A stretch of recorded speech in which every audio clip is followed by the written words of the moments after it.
Bienvenue. Le Conseil de la municipalité de Saint-Étienne-des-Grès siège en séance ordinaire ce lundi 7 juin 2021 à 19h30 par visioconférence.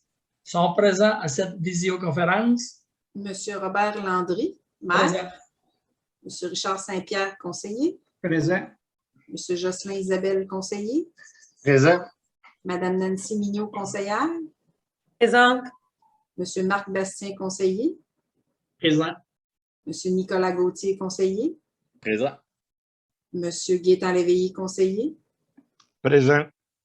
Tous se forment en quorum sous la présidence de Monsieur Robert Landry, maire. Assiste également à la séance par visioconférence Madame Nathalie Vallée, directrice générale et secrétaire trésorière qui agit en tant que secrétaire d'assemblée.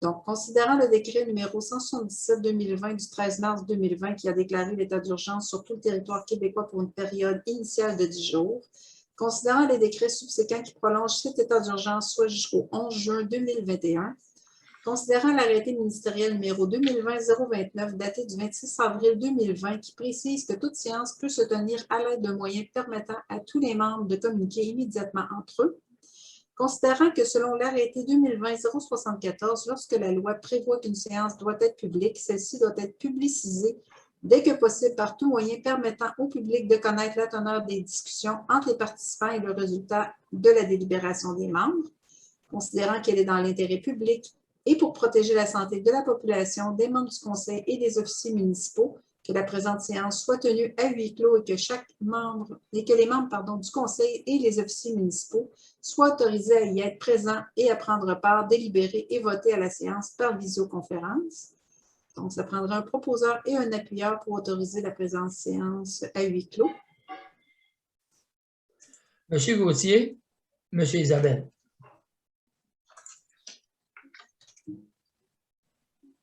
Ouverture de la séance, item 1, lecture et adoption de l'ordre du jour. Donc, le projet d'ordre du jour, ouverture de la séance, point 1, lecture et adoption de l'ordre du jour, le mot du maire. Point 2, adoption du procès-verbal. Point 3, correspondance. Point 4, trésorerie. Point 5, rapport du maire sur les faits saillants du rapport financier pour l'année 2020. Point 6, publication du rapport du maire sur le site Internet de la municipalité, transmission des questions et commentaires des citoyens par courriel. Point 7, adoption des comptes fournisseurs. Point 8, adoption du règlement numéro 454-2-2021, modifiant le règlement 454-2018 sur la gestion contractuelle. Point 9, Office municipal d'habitation de Trois-Rivières, OMHTR, approbation des états financiers 2020. Point 10, nomination de la municipalité de Saint-Paulin à titre de mandataire, projet de régie intermunicipale relative à la protection contre les incendies et constitution d'un fonds de démarrage. Point 11, affectation du surplus d'excédent de fonctionnement, transfert au surplus réservé à l'eau potable. Point 12, affectation du surplus d'excédent de fonctionnement, transfert au surplus réservé à l'égout. Point 13, octroi de contrat énergie sonique incorporé, fourniture de produits pétroliers. Point 14, octroi de contrat unité régionale de loisirs et de sport de la Mauricie, utilisation de l'application web Parcomètre volet A et B. Point 15, octroi de contrat Amel Propane, fourniture de gaz propane à prix fixe 2021-2022 et 2022-2023. Point 16, autorisation à demander des soumissions sur invitation pour la réfection de la grande patinoire au Parc des Grès. Point 17, schéma de couverture de risque incendie de la MRC de Masquinongé, adoption du rapport d'activité en matière de sécurité incendie 2020. Point 18, service incendie, embauche et nomination de pompiers, M. Jean-Simon Hubert. Point 19, premier répondant, démission, M. Mathieu Tamilio. Point 20, demande de dérogation mineure à l'égard de l'immeuble ici au 627 4e rang, lot 2 545 533 du cadastre du Québec. Point 22, demande de dérogation mineure à l'égard de l'immeuble ici au 790 4e rang, lot 2 545 048 du cadastre du Québec. Point 22, demande de dérogation mineure à l'égard de l'immeuble ici au 380 avenue Ringuette, lot 2 545 279 du cadastre du Québec. Point 23, demande de dérogation mineure, zone 127, prolongement des rues Lefebvre et Lafont. Point 24, demande de dérogation mineure à l'égard du lot 2 546 693 du cadastre du Québec. Point 25, embauche de moniteur, camp de jour, édition 2021. Point 26, demande d'autorisation droit de passage mission Forerunner de Leucan. Point 27, demande d'autorisation droit de passage Vélo Québec événement Grand Tour 2021. Point 28, appartenance Mauricie, demande d'achat de calendrier historique 2022 portant sur le thème du plaisir de vivre en Mauricie au cours du temps. Point 29, motion de félicitations, comité d'embellissement, distribution d'arbres et échange de vivaces. Point 30, affaires diverses, période de questions. Point 31, clôture de la séance. Le proposeur. M. Bastien. M. Saint-Pierre. On a passé par-dessus votre Pensée du mois. Votre pensée du mois. Je peux la dire maintenant. Oui. Comme à chaque mois, il y a une pensée du mois. Ce mois-ci, c'est « N'oublions pas que chaque nuage, si noir soit-il, a toujours une face ensoleillée, tournée vers le soleil. » Une pensée de M. Friedrich Weber. Merci. Donc, le mot du maire, bonsoir à tous et bienvenue à cette séance ordinaire du mois de juin 2021. J'aimerais revenir sur le futur développement dans le secteur Lefebvre et Lafont pour vous mentionner que nous avons reçu mercredi dernier une pétition de plus de 80 noms concernant ce dossier. Je vous en ferai la lecture à la période de questions. Étant donné les contraintes sanitaires qui semblent s'atténuer, nous prévoyons faire une soirée d'information en présentiel tout en respectant la distanciation et le couvre-visage d'ici la fin du présent mois afin de répondre aux questions des citoyens concernant ce futur développement. Beaucoup de questions sur notre capacité à desservir en eau potable les résidences de l'Io-Réseau. Mentionnons qu'en 2016, nous avons mandaté la firme Génicité pour analyser nos besoins futurs en eau potable. Ils en ont conclu que nos infrastructures peuvent desservir en raison de 45 logements par année sur une période de 10 ans. Ce rapport sera mis sur notre site Internet dans les prochains jours pour consultation. À ce jour, nous avons 138 logements qui ont été ajoutés au réseau depuis 2016, ce qui nous permet de croire que nous pouvons encore ajouter plus de 200 nouveaux logements. Et bien sûr que nous continuons à faire de la recherche parce qu'il reste les 200 futurs les nouveaux logements seront comblés d'ici les prochaines années. Donc, nous sommes à la recherche de nouvelles sources d'eau potable et nous continuons toujours dans ce but-là. Et bien sûr, si chacun de nous en faisons une consommation de cette eau potable d'une façon responsable. Et merci beaucoup de votre attention. L'item 2, adoption du procès-verbal. Donc, considérant que le procès-verbal de la séance ordinaire du 3 mai a été remis aux élus au moins 48 heures avant la présente séance, que les membres du Conseil reconnaissent l'avoir reçu et lu, ça prendrait un proposeur et un appuyeur. Monsieur Isabelle. Monsieur Gauthier.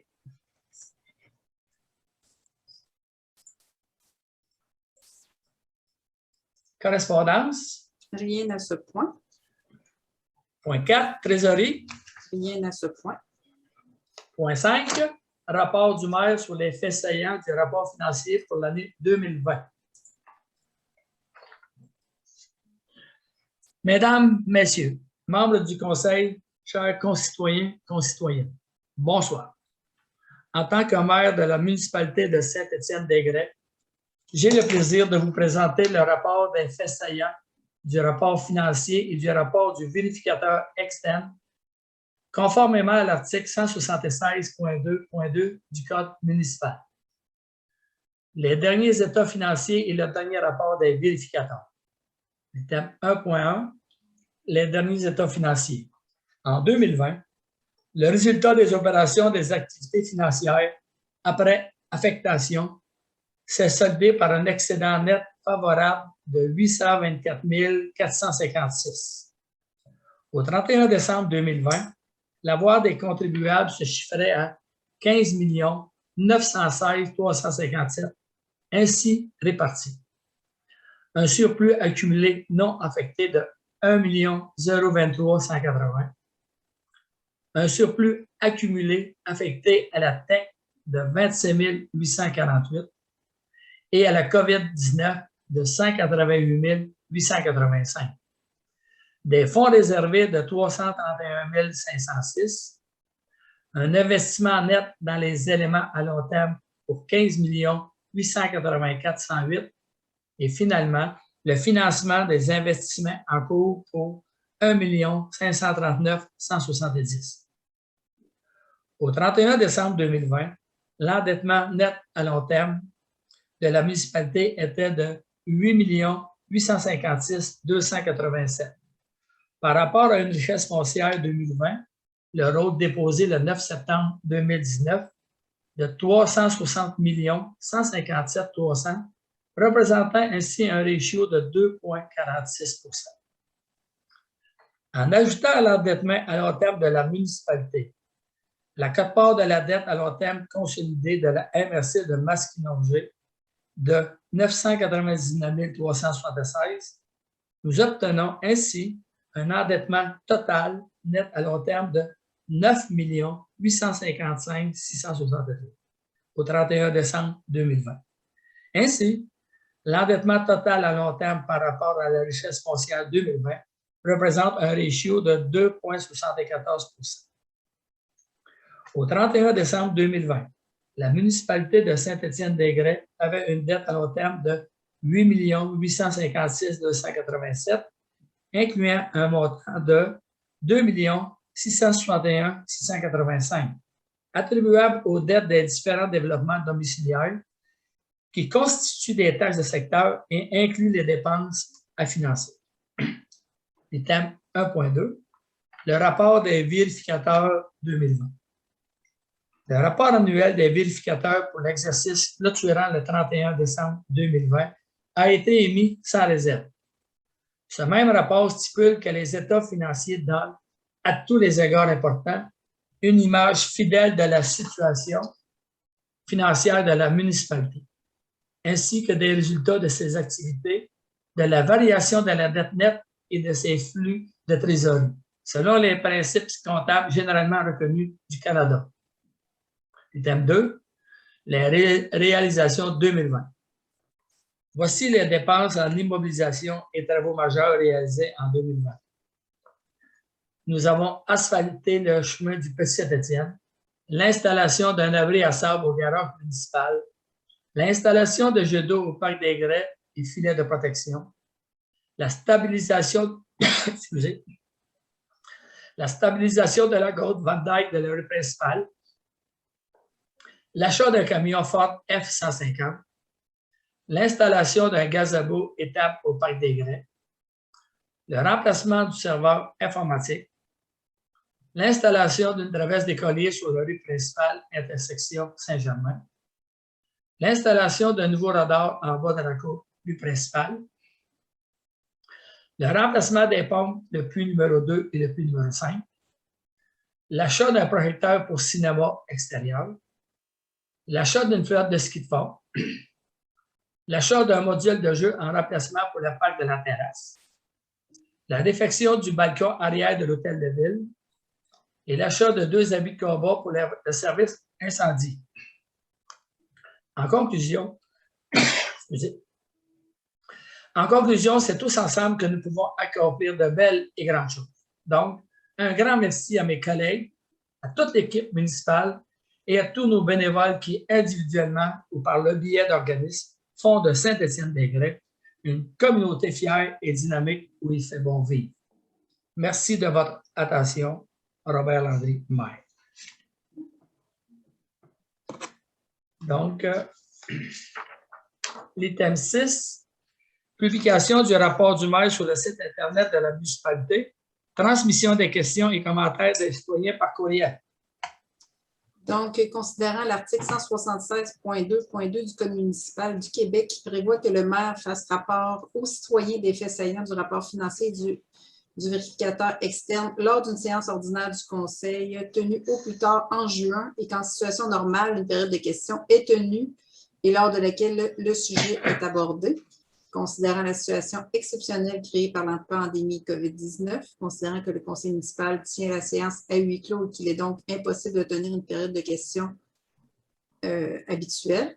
Donc, ça prendra un proposeur et un appuyeur pour prévoir une période de questions de 15 jours suivant la date de publication du rapport sur le site Internet de la municipalité, durant laquelle les citoyens pourront soumettre leurs questions et commentaires par courriel. Et il est résolu que les réponses à ces questions soient données lors de la séance ordinaire du conseil municipal subséquente. Monsieur Bastien, Monsieur Léveillé. L'item 7, adoption des comptes fournisseurs. Donc, vous avez les déboursés pour la période du 1er au 31 mai 2021, totalisant 137 872,33 et des comptes à payer au 31 mai 2021 au montant de 320 913,60. Un proposeur, s'il vous plaît. Monsieur Saint-Pierre, Monsieur Gauthier. Item 8, adoption du règlement numéro... Juste un instant, je pense qu'on avait une affectation. Oui. On a une affectation de surplus pour achat d'engrais, entretien de la pelouse à divers endroits sur le territoire. Donc, on avait une autorisation de surplus d'un montant de 8 128,82 pour pouvoir, au paiement de l'achat d'engrais et l'entretien de pelouse à divers endroits sur le territoire, selon le bon de commande préparé le 26 mai 2021. Monsieur Isabelle et Monsieur Bastien. Ensuite, on aura une affectation de surplus également pour la clôture Cambrec au parc François-Chrétien en bordure de rue. Donc, ça prendrait une affectation de surplus. Ça peut être une affectation de surplus ou du fonds de parc. C'est à votre guise pour un montant de 3 330,25 plus taxes. Madame Mignot. Monsieur Gauthier. J'aimerais juste savoir à quel fonds qu'on... Fonds parc. Voilà. L'item 7, l'item 8, adoption du règlement numéro 454-2-2021, modifiant le règlement 454-2018 sur la gestion contractuelle. Donc, on doit, dans le contexte de la pandémie COVID-19, on doit l'article 124 de la loi instaurant un nouveau régime d'aménagement dans les zones inondables des lacs et des cours d'eau qui touchait plusieurs lois municipales. Le gouvernement donnait pour une période de 3 ans, à compter du 25 juin 2021, obliger les municipalités à prévoir des mesures pour favoriser les entreprises québécoises pour tout contrat qui comporte une dépense inférieure au seuil décrété pour la dépense des contrats, donc en bas de 105 700. Donc, on devait le modifier, notre règlement de gestion contractuelle pour prévoir ces dispositions-là. Donc, on a fait l'avis de motion à la séance du 3 mai. Donc, ça prendra un proposeur et un appuyeur pour entériner la modification. Monsieur Gauthier, Monsieur Bastien. Item 9, l'Office municipal d'habitation de Trois-Rivières, approbation des états financiers 2020. Donc, considérant que les états financiers 2020 déposés par l'Office municipal d'habitation et plus particulièrement de Saint-Étienne-des-Grès présentent un déficit d'exploitation de 27 118, considérant que la partie assumée par la municipalité représente 10 du déficit, donc un montant de 2 712 $, considérant qu'aux prévisions budgétaires 2020, le montant était estimé à 3 437, donc il y a un trop perçu de 725 $ en 2020. Donc, considérant que les membres ont pris connaissance du document, donc c'est d'accepter le dépôt des états financiers et on va recevoir par la suite le trop perçu. Monsieur Léveillé, Monsieur Isabelle. L'item 10, nomination de la municipalité de Saint-Paulin à titre de mandataire projet de régie intermunicipale relative à la protection contre les incendies et constitution d'un fonds de démarrage. Donc, considérant que les municipalités de Charette, Saint-Boniface, Saint-Étienne-des-Grès, Saint-Mathieu-du-Parc et Saint-Paulin ont adopté respectivement une résolution par laquelle elles désirent constituer une régie intermunicipale relative à la protection contre les incendies et y adhérer, considérant que l'attente signée par les parties est actuellement à l'étude par le ministère des Affaires municipales et que cette dernière peut prendre quelques mois, considérant la volonté des municipalités à ce que la régie démarre ses activités le 1er janvier 2022 et que plusieurs activités préalables sont nécessaires, considérant que la municipalité de Saint-Paulin accepte d'agir à titre de mandataire du projet de regroupement en attendant la constitution de la régie, considérant que les municipalités sont d'accord pour constituer un fonds de démarrage à même leur fonds général ou par affectation de surplus non affecté ou de fonds de roulement, l'équivalent de 10% du budget de démarrage de la régie de 1 124 465 $, soit 112 447, et ce, selon les taux de quote-part établis pour chacune des municipalités définies à l'annexe 9 de l'entente. Donc, ça prendrait un proposeur et un appuyeur pour nommer la municipalité de Saint-Paulin comme mandataire. Et dans notre cas, notre quote-part serait prise à même le fonds de roulement et remboursable en 2022. Donc, juste en un an.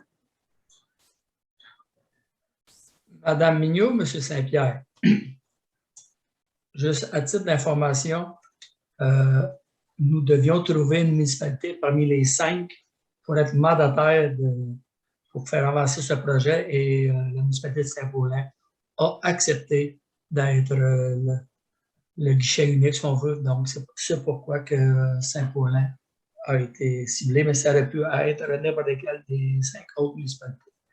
Il est aussi spécifié que le fonds de démarrage va être déduit de la quote-part 2022 pour les opérations. Exactement. Merci de la précision. L'item 11, affectation du surplus d'excédent de fonctionnement, transfert au surplus réservé à l'eau potable. Donc, ce serait d'autoriser une affectation de 4 401,26 du surplus d'excédent de fonctionnement de 824 456 pour le transférer à une affectation surplus réservée à l'eau potable. Monsieur Bastien, Monsieur Gauthier. L'item 12, affectation du surplus d'excédent de fonctionnement, transfert au surplus réservé à l'égout. Donc, dans le même ordre, autoriser une affectation de 15 796,73 du surplus d'excédent de fonctionnement de 824 456 confirmé pour l'exercice 2020 et le transférer dans le surplus réservé à l'égout. Monsieur Isabelle, Monsieur Léveillé. Thème 13, octroi de contrat Énergie Sonique Incorporée, fourniture de produits pétroliers 2021 à 2024. Donc, on a procédé à des soumissions publiques sur le système d'appel d'offres SEAO et dans le journal. Donc, on a eu 2 soumissionnaires, Énergie Sonique pour 53 100 $ et 50 avant taxes et Arnois Énergie pour 69 308 $.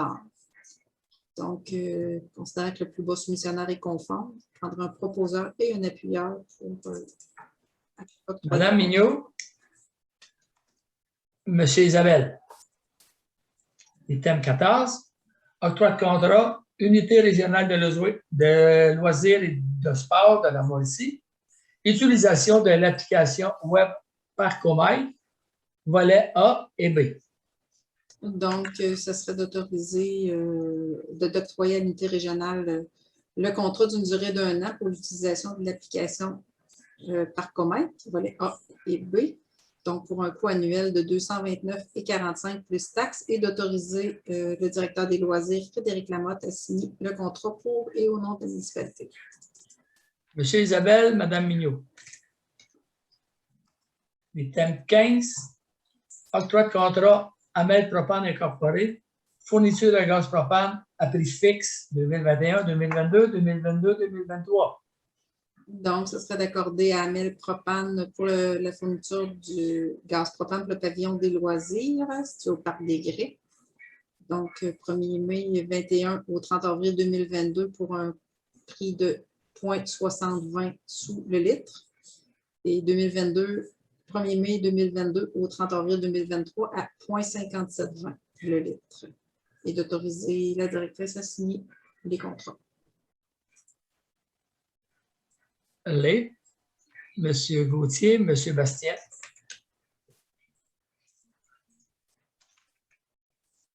L'item 16, autorisation à demander des soumissions sur invitation pour la réfection de la grande patinoire au Parc des Grès. Donc, c'est pour m'autoriser à procéder à un appel d'offres sur invitation pour la réfection de la surface de la grande patinoire. M. Isabelle, M. Léveillé.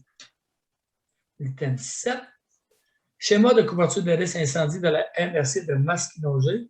Adoption du rapport d'activité en matière de sécurité incendie 2020. Donc, considérant que le schéma de couverture de risque incendie de la MRC a été adopté le 8 août 2018, considérant que l'article 35 de la loi sur la sécurité incendie stipule que toute autorité locale ou régionale ou toute régie intermunicipale chargée de l'application des mesures prévues à un schéma doivent adopter par résolution et transmettre au ministre dans les 3 mois de la fin de leur année financière un rapport d'activité pour l'exercice précédent et leur projet de la nouvelle année en matière de sécurité incendie. Donc, ce serait d'autoriser le dépôt du rapport d'activité incendie pour l'exercice terminé au 31 décembre 2020.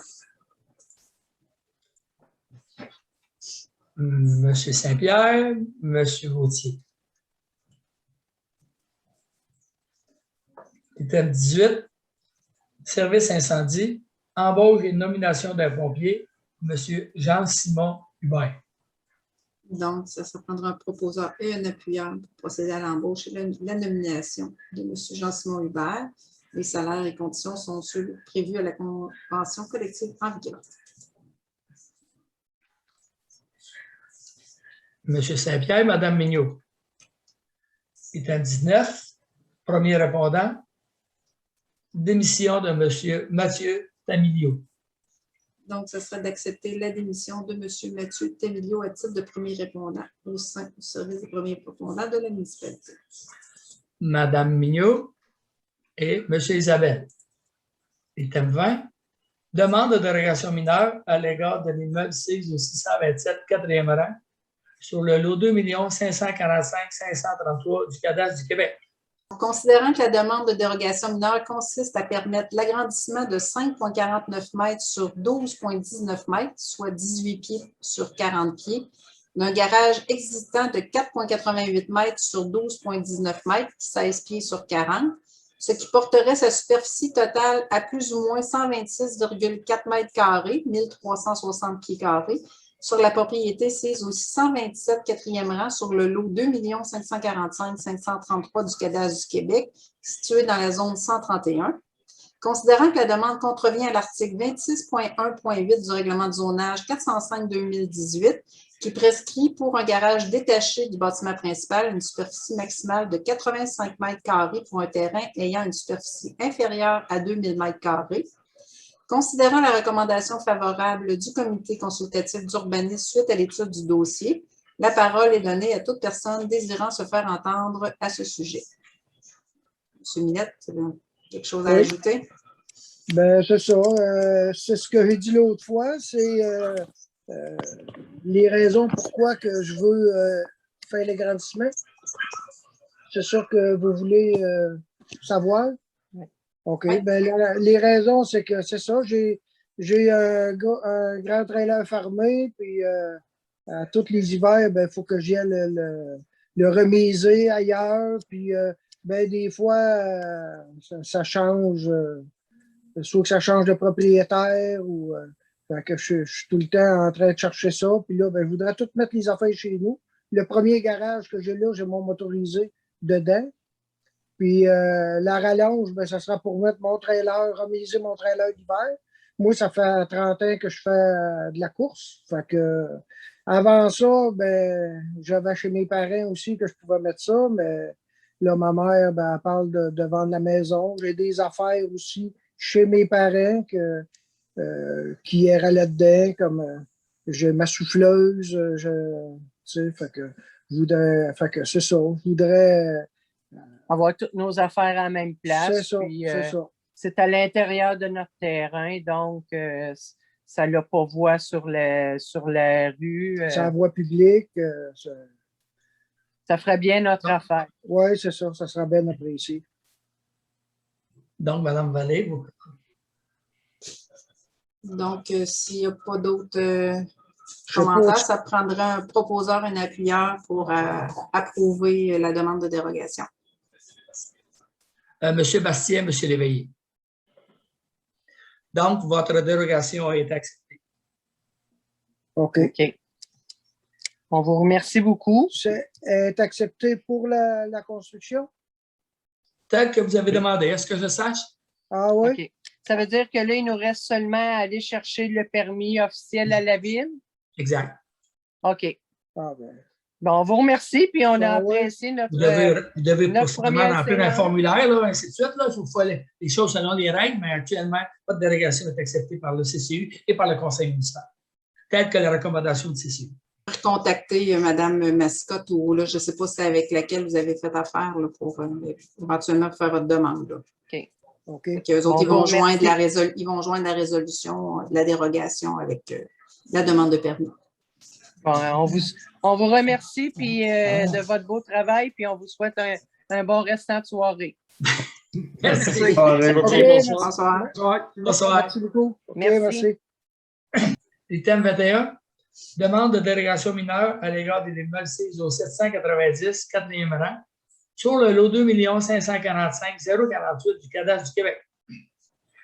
Considérant que la demande de dérogation mineure consiste à permettre la construction d'un garage de 40 pieds sur 28 pieds, ce qui représente une superficie de 104,1 m², 1120 pieds carrés, avec un abri à bois annexé de 16 pieds sur 28 pieds, sur 16 pieds et 2 pouces de hauteur, ce qui représente une superficie de 41,6 m², 448 pieds carrés, sur la propriété sise au 790 4e rang sur le lot 2 545 048 du cadastre du Québec, situé dans la zone 318.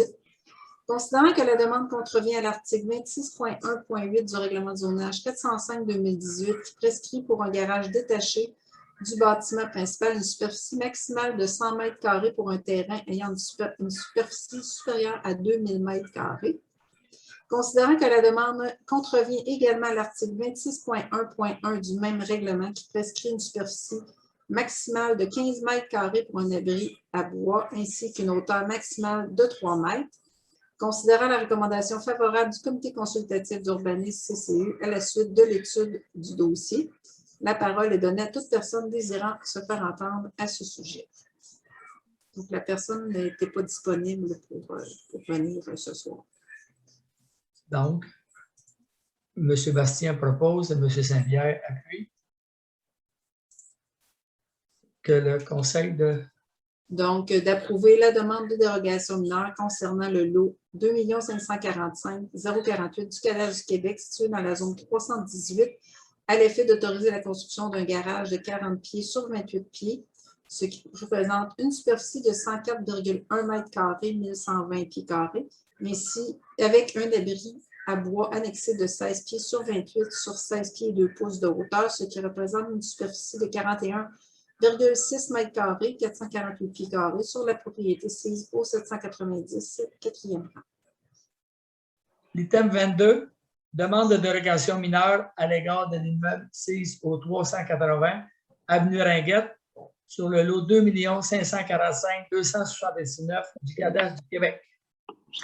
Donc, considérant que la demande de dérogation mineure consiste à régulariser l'implantation dans la cour avant de la piscine hors terre de 24 pieds avec éclairage au DEL intégré autour, ainsi qu'à permettre la construction d'un patio de 16 pieds sur 28 pieds, donnant accès à cette dernière avec dessus construite une pergola de 8 pieds sur 10 pieds sur 8 pieds de hauteur, ce qui porte sa hauteur totale à plus ou moins 13 pieds, 4 mètres, sur la propriété sise au 380 avenue Ringuette, sur le lot 2 545 279 du cadastre du Québec, situé dans la zone 307, Considérant que la demande consiste également à permettre l'implantation d'une remise de 8 pieds sur 10 pieds en cour avant afin d'y installer le système de filtration afin d'y entreposer les produits et accessoires de la piscine.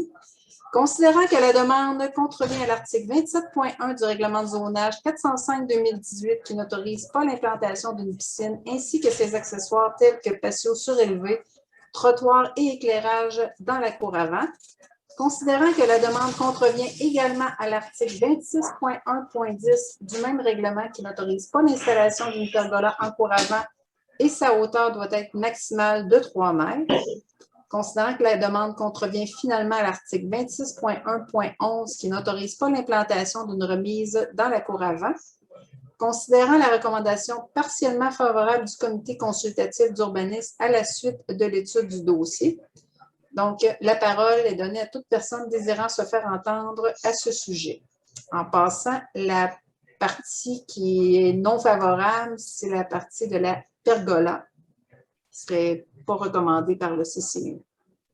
Ben, si c'est juste le pergola, moi, ça ne me dérange pas. Dans le fond, c'était juste pour avoir un petit abri soleil. Ça pourrait être autant un parasol ou n'importe quoi d'autre. Dans le fond, c'est juste quand il fait vraiment chaud. Mais si c'est juste ça, on en mettra juste pour. Puis, quand on parlait de pergola, on parlait, c'est pas tout fermé au-dessus, mais plutôt avec une toile. Là, c'est peut-être la hauteur, peut-être, qui est un petit peu trop haute.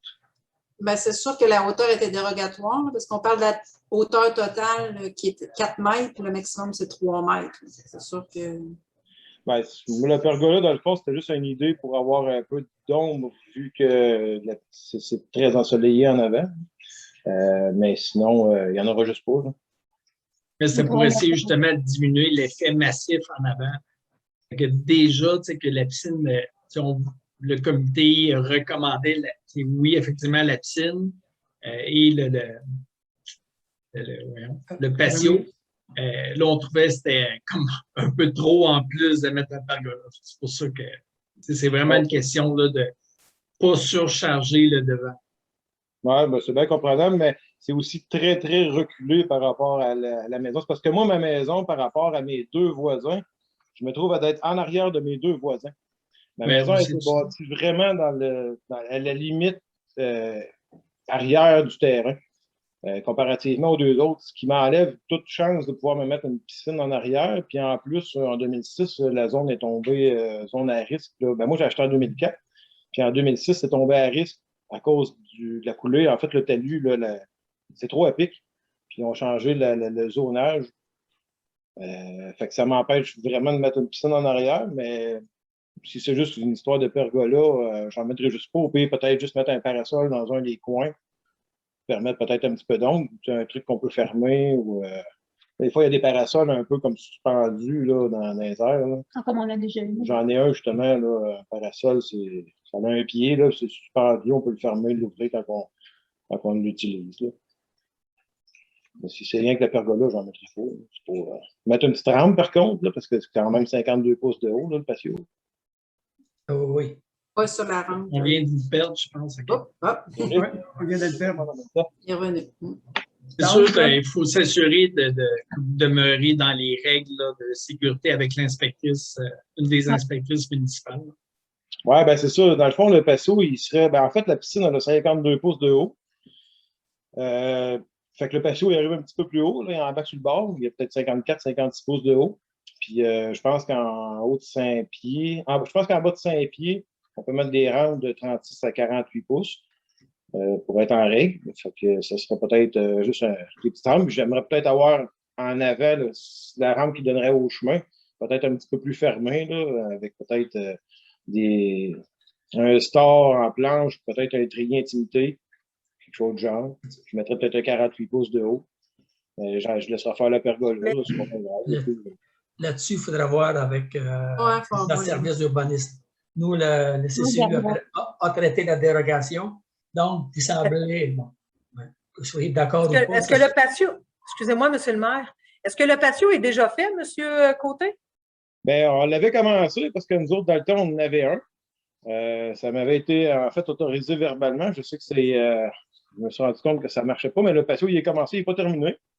Mais oui, effectivement, il est commencé. On attendait, On là, attendait, là, j'ai juste attendu là, pour finir le reste. Là, d'avoir j'ai su le que ça OK. prenait une demande Ouais. de dérogation pour ça. Fait oui, le patio est commencé.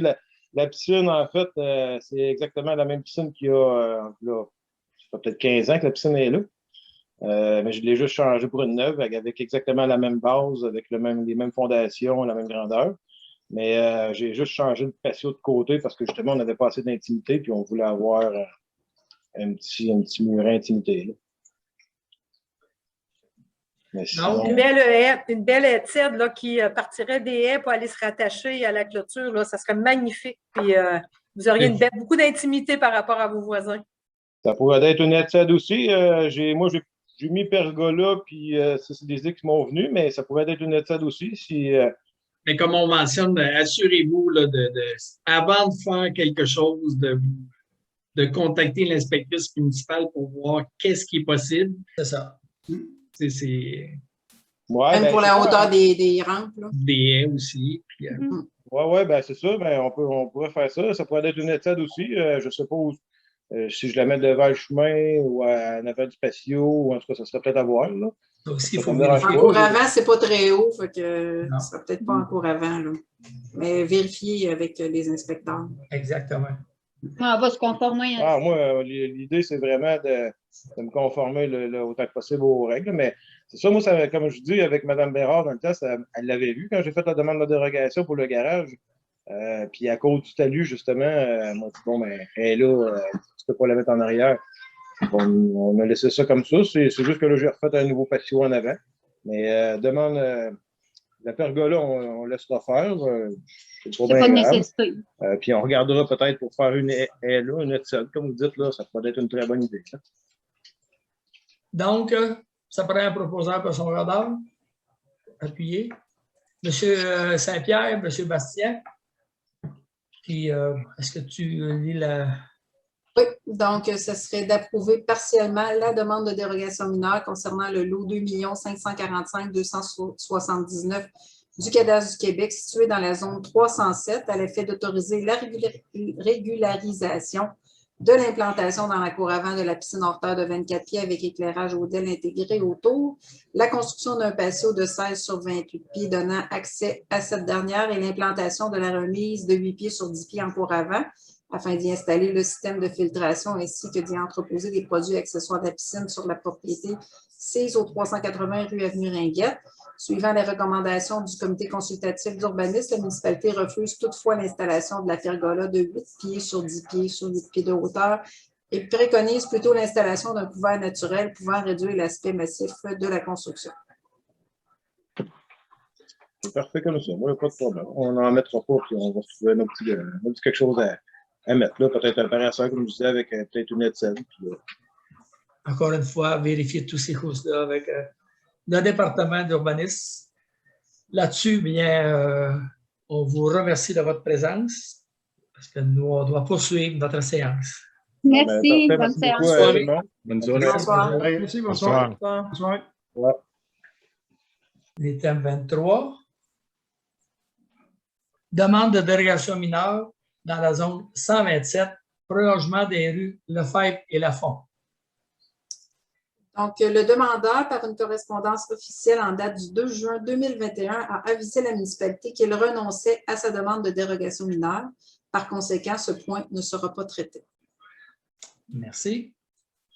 L'item 24, demande de dérogation mineure à l'égard du lot 2 546 693 du Cadastre du Québec. Donc, considérant que la demande de dérogation mineure consiste à permettre la construction d'un garage de plus ou moins 26 pieds sur 26 en cour avant avec une marge avant minimale de 12,90 mètres dans le cadre d'un projet de construction d'une résidence sur le lot 2 546 693 du Cadastre du Québec situé dans la zone 103.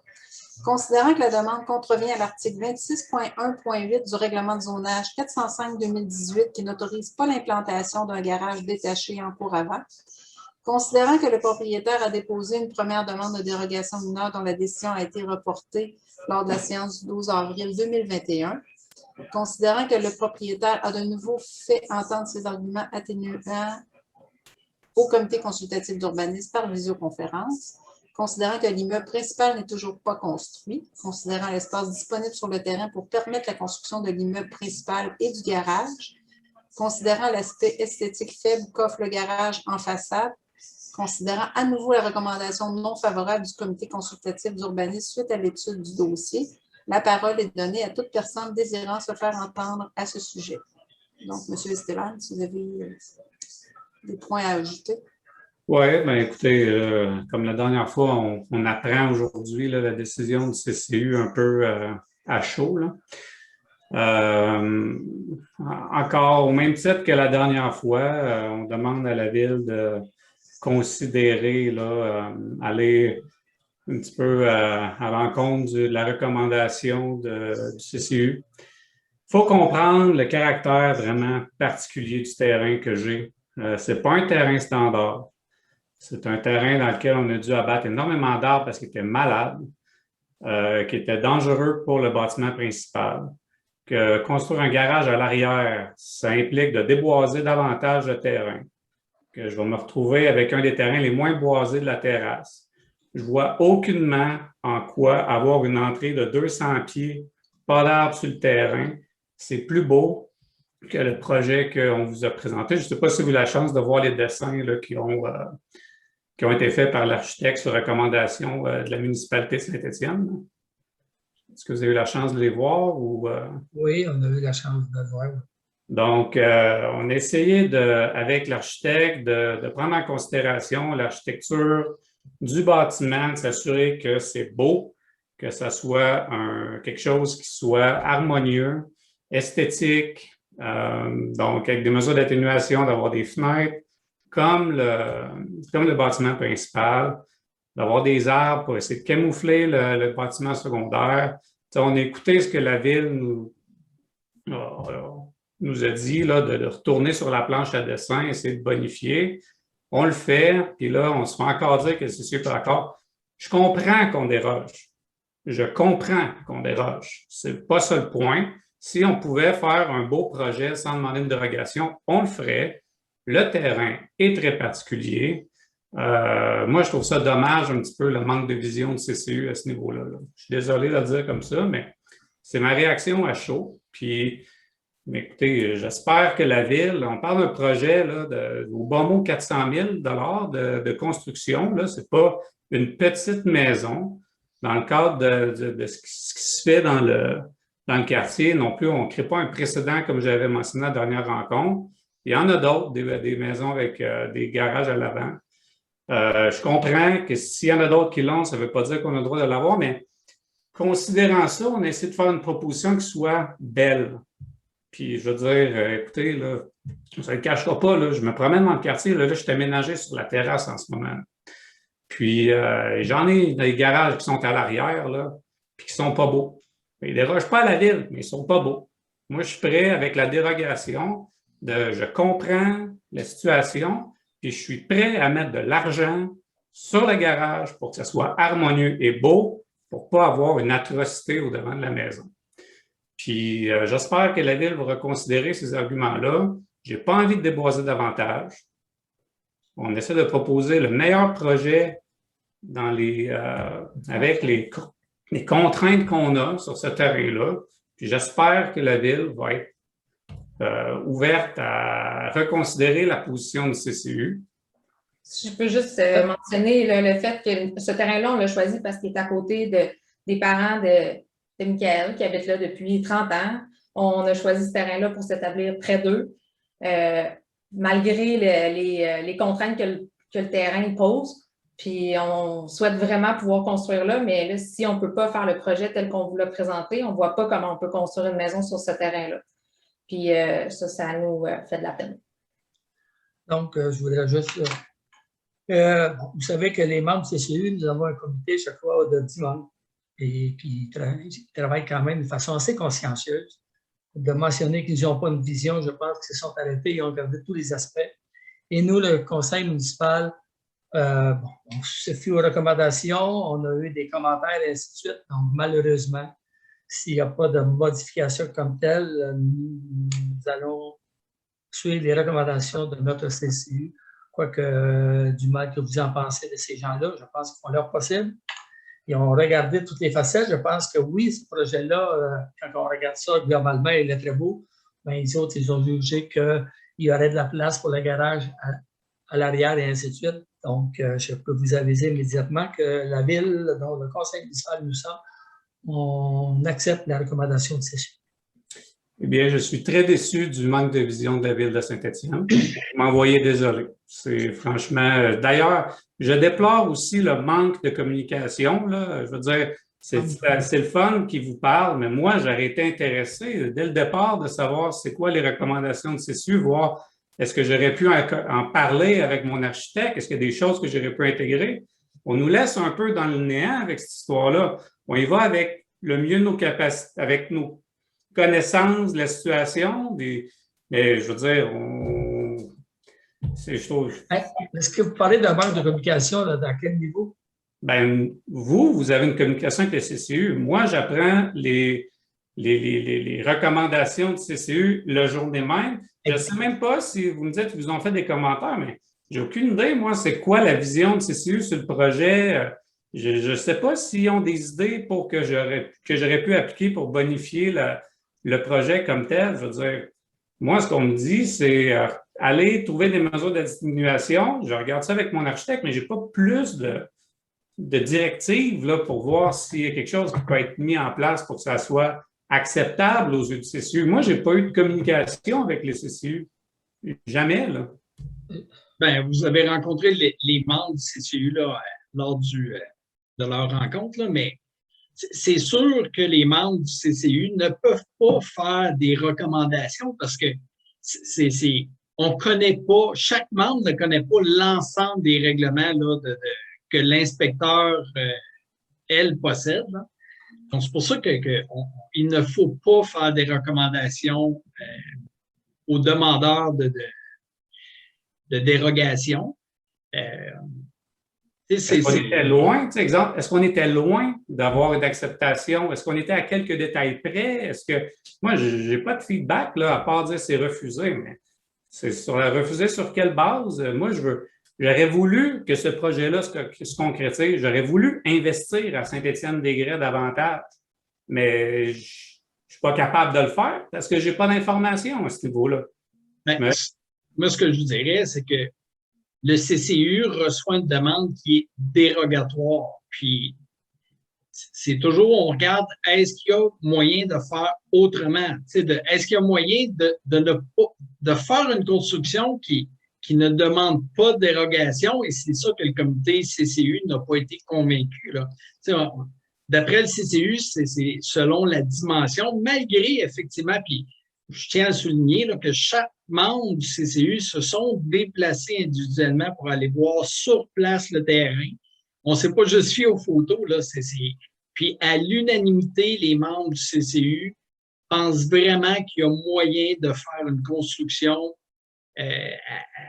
qui n'aurait pas besoin de dérogation, finalement, et non voir le problème autrement, puis dire comment que le CCU ferait en sorte que vous restiez dérogatoire puis qu'il accepte. C'est pas comme ça qu'il faut voir la demande. Le CCU, il faut lui considère que selon les critères de votre terrain, vous êtes capable de faire une construction qui ne demande pas de dérogation. C'est ça vous savez que j'ai consulté des experts. Là. Je ne suis pas arrivé avec un dessin avec aucune information. Moi, je me suis basé, ce que vous voyez comme dessin d'implantation, c'est basé sur les recommandations de l'arpenteur géomètre et des contraintes sanitaires qui m'ont été communiquées par les consultants SB. C'est impossible pour moi de devancer la devanture de la maison. Je suis allé le plus au-devant possible selon les contraintes légales de toutes sortes qui s'appliquent à la construction d'une maison neuve. Ça, c'est la première des choses. Je ne peux pas la devancer. Si je la recule, il va falloir que je déboîte. Puis, si je colle le terrain, si je colle le garage sur la maison, je vais occuper à peu près 105 pieds de façade. Si je décide de faire un garage comme une maison standard, comme la maison grise sur des écureuils qui ressemblerait grandement de façade au projet que je vous propose, à différence que moi, j'essaie de reculer le plus possible mon garage pour essayer de le rendre plus anonyme, je pourrais avoir une maison comme la maison grise. Il n'y a pas de problème. Mais je ne pourrai plus circuler nord-sud sur mon terrain. Il va falloir que je déboise la lisière de bois avec mon voisin Paul Gagné, ce qui est la dernière portion boisée qui nous sépare, lui puis moi. Je ne suis pas très certain que Paul va trouver ça très agréable d'avoir un garage juste à côté de sa maison. À un moment donné, je comprends. Déboiser en arrière. Je ne suis pas sûr non plus que ma voisine arrière, que je ne connais pas son nom, désolé, va apprécier d'avoir une grosse façade de garage dans sa cour arrière. Je veux dire, j'essaie de faire. Je n'ai pas de voisin à l'avant. Je n'aurai pas de voisin en avant, à moins qu'ils décident de faire un gros projet de remplir le terrain. Là. Je nuis moins avec le garage-là à mes voisins, à mon entourage, qu'avec une proposition standard où j'aurai un garage collé à la maison. J'essaie de faire quelque chose qui va plaire à mon entourage, incluant nous-mêmes, en gardant du bois, de la nature, ce qui est l'objectif de vivre à Saint-Étienne, je pense. On part de Montréal, là, on n'a pas envie de déboiser toute notre cour. On veut avoir le cachet qui vient avec une maison à Saint-Étienne-des-Grès. Je veux dire, je vous l'ai dit, là, je me suis informé à des experts, puis j'ai accepté des solutions plus coûteuses. Par exemple, pas avoir de champ d'épuration standard, parce que ça m'a obligé à déboiser tout mon bois en arrière. Avec un garage en arrière, plus d'arbres sur le terrain, zéro puis une barre. Est-ce que c'est ça que la ville veut? Est-ce que c'est la vision esthétique que la ville va avoir d'un projet résidentiel sur la terrasse? Je ne suis pas sûr. Je vous ai fait une proposition qui était en harmonie avec mon entourage, avec mes voisins, avec le cachet esthétique du quartier. Je veux dire, désolé, là, mais pour moi, c'est clairement un manque de vision globale d'un point de vue architectural. Là. Je veux dire, puis je me suis informé avec des opinions d'experts.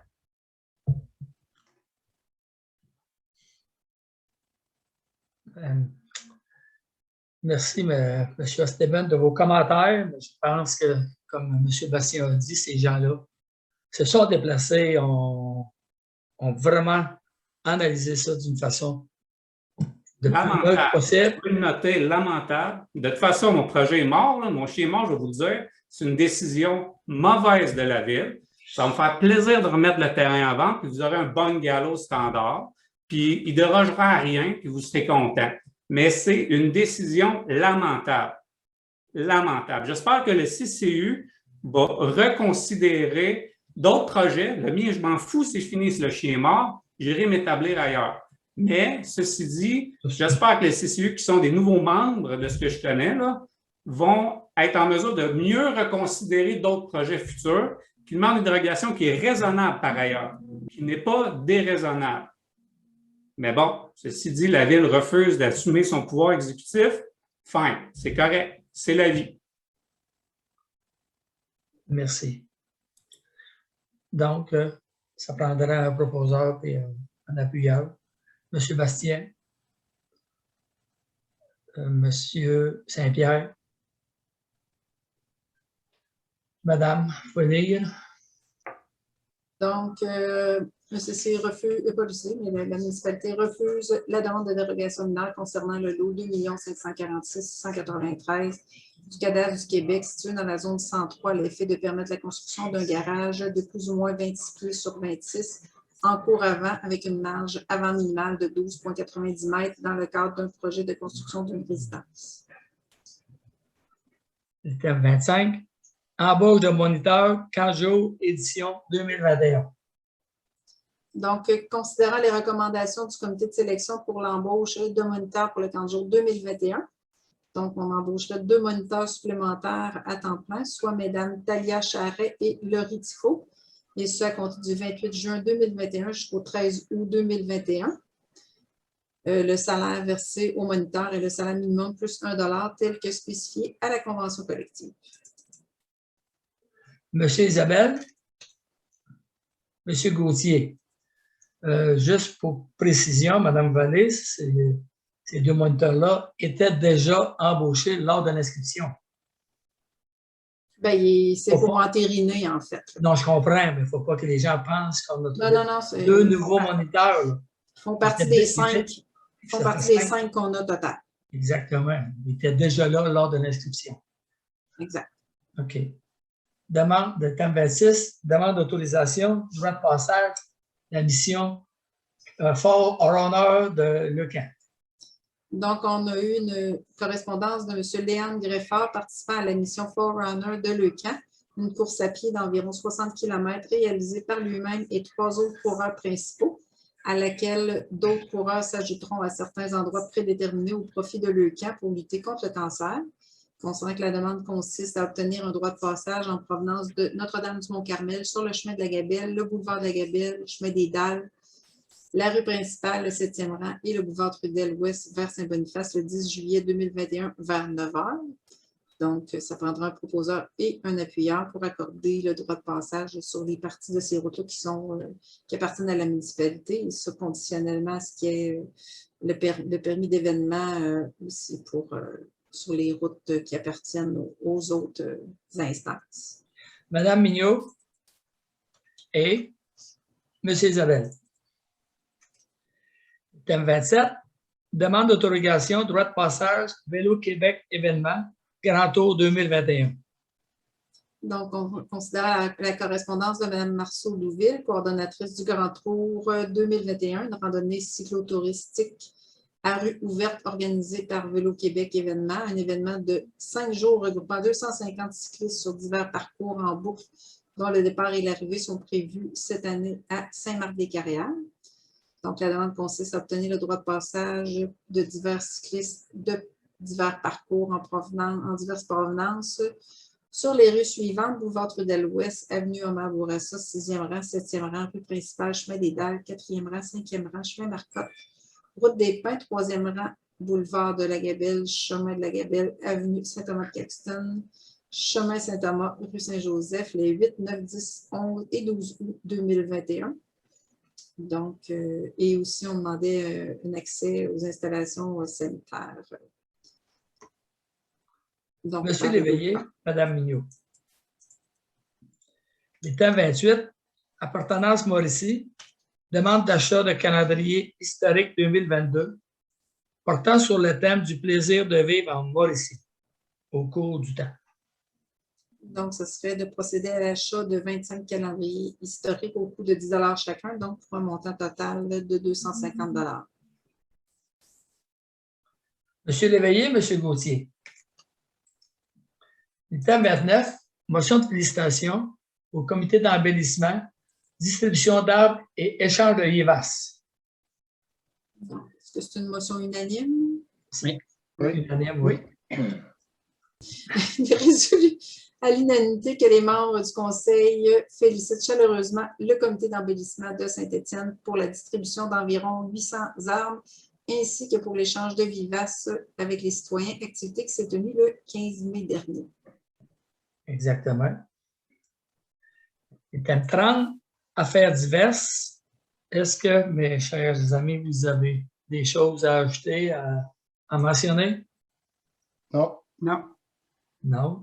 Merci. Nous en sommes rendus à la période de questions.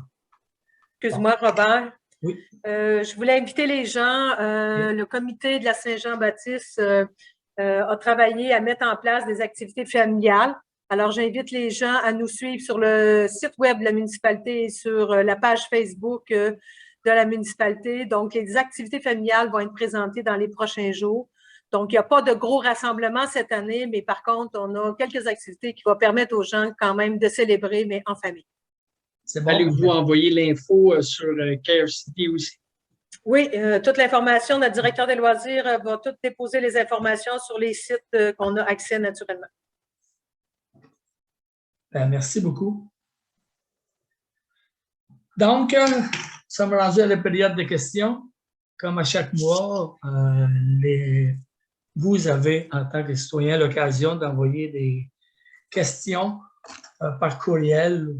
Donc, cette semaine, ce mois-ci, comme je vous ai mentionné dans le mot du maire, nous avons reçu une pétition mercredi dernier que je vais vous en faire la lecture. Voici la pétition qu'on m'a remise le 2 juin 2021 à l'extérieur de la municipalité, qui s'est dit comme suit. À la municipalité de Saint-Étienne-des-Grès, Monsieur le maire, Nous vous remettons aujourd'hui une pétition signée par 80 citoyens de Saint-Étienne-des-Grès contre l'adoption du règlement de zonage numéro 405-1-2020. Tous les signataires proviennent de la zone 127 ou des zones contiguës et auraient été habilités à voter s'il y avait eu référendum avant l'adoption du règlement. Voici le texte de la pétition. Nous sommes des citoyens de la municipalité de Saint-Étienne-des-Grès qui ont tout récemment pris connaissance de l'adoption du règlement modifiant le règlement de zonage numéro 405-2018. Le dit règlement a pour objet de permettre l'implantation d'un développement domiciliaire comprenant des immeubles à vocation bifamiliale et multifamiliale de 3 à 5 logements dans la zone 127. Considérant le contexte pandémique qui a prévalu pendant l'entièreté du processus d'adoption du règlement, nous n'avons jamais eu connaissance de son adoption par la municipalité avant les dernières semaines. Si nous avions été informés de l'adoption du règlement en temps utile, nous l'aurions définitivement contesté. Par la présente, nous manifestons notre opposition à l'adoption du règlement et au développement domiciliaire qui en résultera. Ce développement domiciliaire n'est pas désiré dans la zone 127, considérant son ampleur et son impact sur le voisinage. Finalement, nous demandons qu'une séance d'information publique soit tenue dans les plus brefs délais afin que nos questions relativement à ce règlement soient répondues par les représentants de la municipalité. Nous demandons également que cette pétition soit présentée lors de la séance publique du 7 juin 2021 et que son texte soit porté à la connaissance de tous les citoyens. Permettez-moi de terminer avec la pensée du jour qui provient des Affaires municipales et habitations du Québec et qui dit que le premier rôle des élus municipaux est qu'ils agissent comme représentants de la volonté des citoyens. Merci. C'était le libellé de la pétition donc, que nous avons eu mercredi dernier. Tel que j'ai mentionné dans le mot du maire, nous sommes à regarder pour planifier une soirée d'information d'ici à la fin du mois, notant que la santé publique nous permet un certain rassemblement, ce que nous croyons avec les conditions qui suivent actuellement. Donc, et je peux vous mentionner que nous avons eu aussi plusieurs autres questions relatives à ce développement auxquelles nous allons aussi y répondre lors de la soirée d'information, tel que mentionné dans mon mouvement.